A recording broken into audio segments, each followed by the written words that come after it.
जीत के आते ही तुरंत ही इन्होंने 3 रुपये दाम बढ़ा दिए। अब इन्होंने फिर बढ़ा दिए। अभी देखिए जनवरी में जो ही जीते उसके बाद कर दिया, फिर बढ़ा दिए। अब ये क्या कर रहे हैं, केंद्र से अनुदान मांग रहे हैं। और इतनी बुरी हालत है, डीजल के दाम ऐसे समय बढ़ गए जब बरसात में डीजल की सबसे ज़्यादा उपयोग होता है, सबसे ज़्यादा लाइटें जाती, सबसे ज़्यादा पानी, सबसे ज़्यादा डीजल का। और दाम बढ़ाने के साथ साथ अभी जो वहाँ बाढ़ आई है, इतनी बुरी पोजीशन हुई, इतनी त्रासदी हुई है कि अभी तक स्थिति वहाँ पे कंट्रोल नहीं हुई है। तो जयराम ठाकुर जी का भी यही कहना है कि सरकार को इस पर विचार करना चाहिए। और हकीकत है सरकार ना इस पर विचार कर रही, ना ही करेगी। हकीकत है हिमाचल में इन्होंने कोई भी चीज़ फ्री में नहीं दी। बिजली के भी दाम इन्होंने बढ़ाए, बिजली पे भी लिया, सिर्फ इन्होंने फ्री का एग्जाम्पल दिया। दूसरी इन्होंने पेंशन के लिए कहा था, वास्तव में पेंशन का प्रैक्टिकली बहाली नहीं हुई। दूसरी इन्होंने कहा था आते ही हम लोगों को नौकरियां देंगे, जो लोग टेम्परेरी हैं इनको परमानेंट कर देंगे। और कई लोगों को हम आउटसोर्सिंग में जो हैं, जो लोग बीच में हटाए गए थे उनको किसी को भी इन्होंने रखा नहीं। नमस्कार, मैं अंजलि मिश्रा, स्वागत है आप सभी का HTV न्यूज पे। आपको बता दें कि हिमाचल की सुख सरकार ने एक बार फिर हिमाचल की जनता को बड़ा झटका दिया है, क्योंकि 7 महीने के अंतराल में 2 बार डीजल के दाम बढ़ा दिए गए हैं। और एक बार फिर से आपको बता दें कि डीजल के दामों में बढ़ोतरी की गई है, वैट बढ़ाया गया है, जिसके बाद 3 रुपया महंगा हो चुका है एक बार फिर से डीजल। और इसी तरीके से आम जनता जो ऑलरेडी मौसम की मार तो झेल ही रही है, और इसके बीच अब डीजल को लेकर लगातार बढ़ती जो महंगाई है उसकी वजह से भी काफी परेशानी का उन्हें सामना करना पड़ रहा है। जिसके बाद हिमाचल के पूर्व मुख्यमंत्री जयराम ठाकुर ने भी इस मामले को लेकर जो है सरकार पर निशाना साधा है और सुख सरकार पर तंज कसते हुए उन्होंने ये कहा है कि इस समय ऐसे सिचुएशन में ऐसे फैसलों पर पुनः विचार करना चाहिए और आर्थिक संकट का समय है तो जनता के ऊपर बोझ नहीं बढ़ाना चाहिए। ऐसे में इस पूरे मामले पर चर्चा करने के लिए हमारे साथ मौजूद हैं वरिष्ठ पत्रकार अजय पत्रकार जी। सर, आपका स्वागत है हमारे चैनल में। तो जिस तरीके से ये बैक टू बैक अगर आप देखेंगे तो दूसरी बार डीजल के दामों में बढ़ोतरी की गई है कांग्रेस सरकार द्वारा, क्या कहेंगे आप? जिस समय चुनाव हो रहे थे उसके पहले इन्होंने कहा था, उस समय राहुल गांधी ने कहा था कि यहाँ पे ठाकुर साहब ने बहुत ज़्यादा तो उसके दाम बढ़ा दिए, जिसकी वजह से और महंगाई बढ़ी हुई है और हम पेंशन देंगे और डीजल उसके दाम कम कर देंगे। उन्होंने दाम बढ़ा दिए, परंतु जो ही जीत करके आए, जीत के आते ही तुरंत ही इन्होंने 3 रुपये दाम बढ़ा दिए। अब इन्होंने फिर बढ़ा दिए। अभी देखिए जनवरी में जो ही जीते उसके बाद कर दिया, फिर बढ़ा दिए। अब ये क्या कर रहे हैं, केंद्र से अनुदान मांग रहे हैं। 8,000 करोड़ रुपए से ज़्यादा का इनका लोन हो गया इस समय की जो पोजीशन। ये 2,000 करोड़ रुपया गवर्नमेंट से केंद्र सरकार से मांग रहे हैं। केंद्र सरकार खैर देगी, मगर इन्होंने अभी तक 1,000 करोड़ रुपया स्वयं खर्च किया है अनुदान के नाम पर। और इतनी बुरी हालत है, डीजल के दाम ऐसे समय बढ़ गए जब बरसात में डीजल की सबसे ज़्यादा उपयोग होता है, सबसे ज़्यादा लाइटें जाती, सबसे ज़्यादा पानी, सबसे ज़्यादा डीजल का। और दाम बढ़ाने के साथ साथ अभी जो वहाँ बाढ़ आई है, इतनी बुरी पोजीशन हुई, इतनी त्रासदी हुई है कि अभी तक स्थिति वहाँ पे कंट्रोल नहीं हुई है। टोटल ये गवर्नमेंट इनकी फेल्योर हो गई। आज लोग ये कह रहे हैं कि वहाँ शांता कुमार और वीरभद्र अच्छे थे, और लोगों का ये भी कहना है कि हम लोग धोखा खा गए हैं।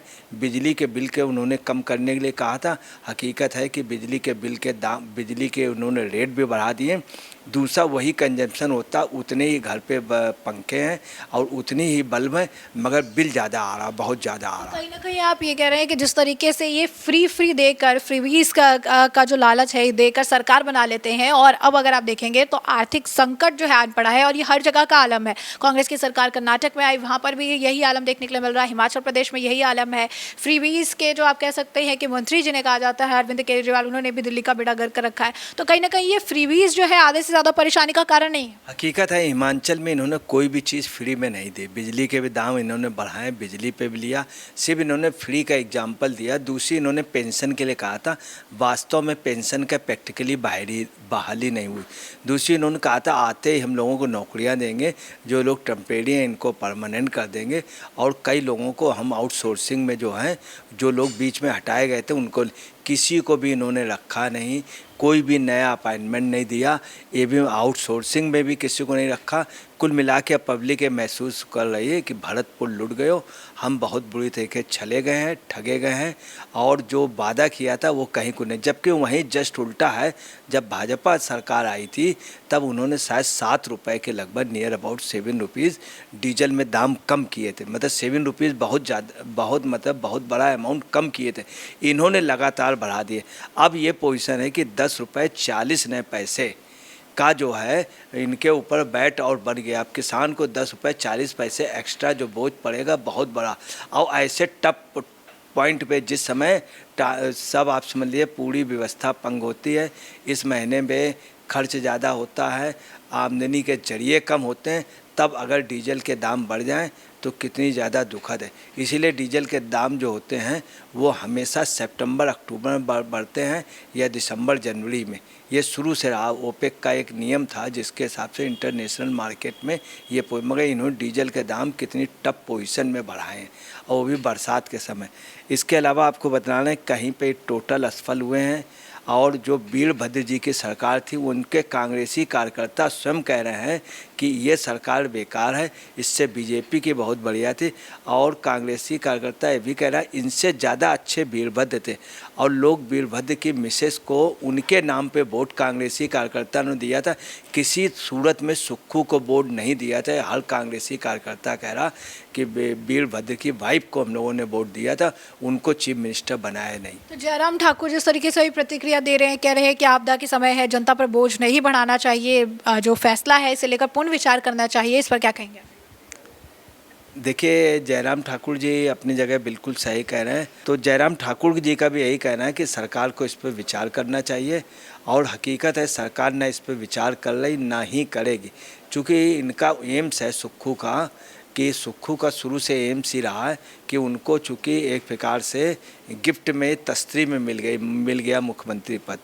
और ये मुख्यमंत्री पद का चूँकि थीम वास्तव में उनकी वाइफ वीरभद्र जी की, तो उनके अंदर ये सब कुछ है भी नहीं है और कहीं कोई भी मांगे जितने भी उन्होंने किए थे सब उसमें फेल्योर होना।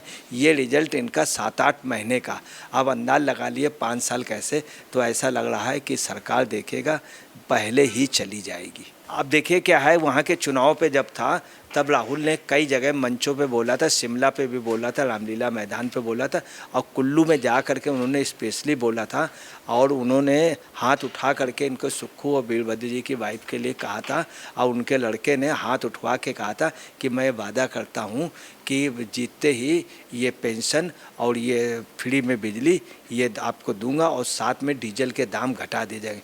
उसके बावजूद भी जब सरकार जीत गई उसके दूसरे दिन भी राहुल गांधी का जो ट्वीट है अभी सब जगह चल भी रहा है कि मैं डीजल उसके दाम घटवा दूंगा। जस्ट उल्टा हो गया, जीतते ही दाम बढ़ा दिए गए, इधर फिर दाम बढ़ा दिए गए, लगातार दाम। अभी तक वास्तव में 1000 करोड़ रुपए इन्होंने खर्च किए, जबकि डिमांड इनकी 8000 करोड़ रुपए की केंद्र से है और इन्होंने 2000 करोड़ रुपए तुरंत मांगे हैं, जबकि केंद्र सरकार इनकी लगातार मदद कर रहा है।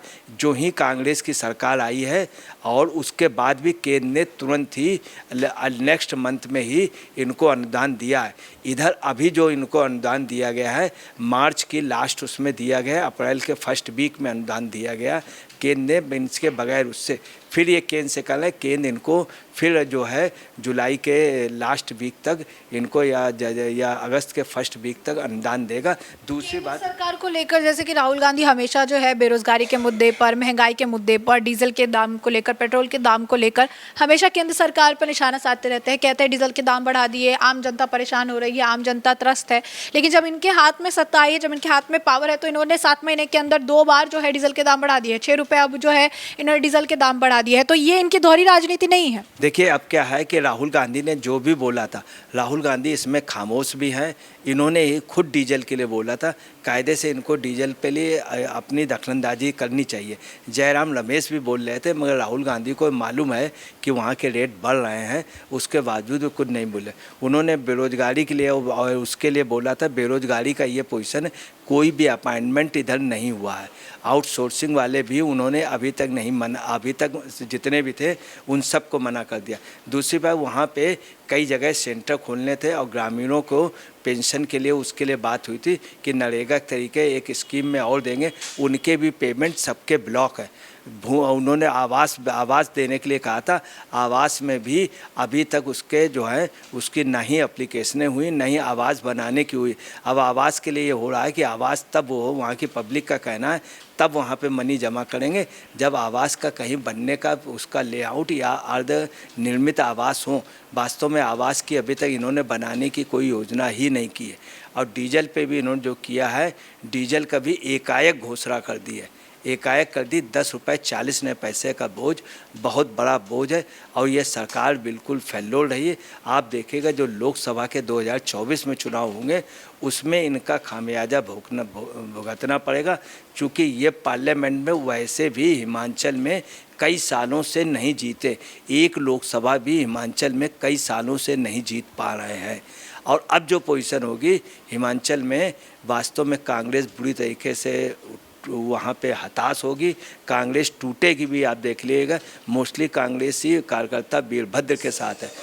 दूसरी बात बेहद अफसोस की बात यह है कि जिसमें राज्य आपदाग्रस्त है वहाँ पे ऑलरेडी इतना ज़्यादा वो हुआ है और इसमें इतना नुकसान हुआ है। ऐसे समय इस पीरियड में, बाढ़ के पीरियड में इन्होंने ये पोजीशन कर दी, डीजल का दाम बढ़ा दिया है और इतना आपदा नुकसान पर, तो ये अपने आप में एक बहुत बड़ा वहाँ के जनता के लिए एक बहुत बड़ा बोझ हो गया है।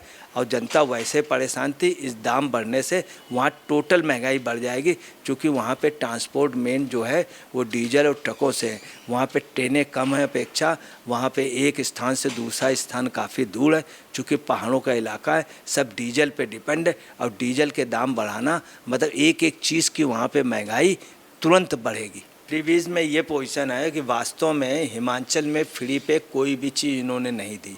इन्होंने वायदा किया था, उससे वोट लिया है, मगर इन्होंने किया कुछ भी नहीं है। और आपको बता रहे बिजली पे भी इन्होंने जो दाम थे वो बढ़ाए।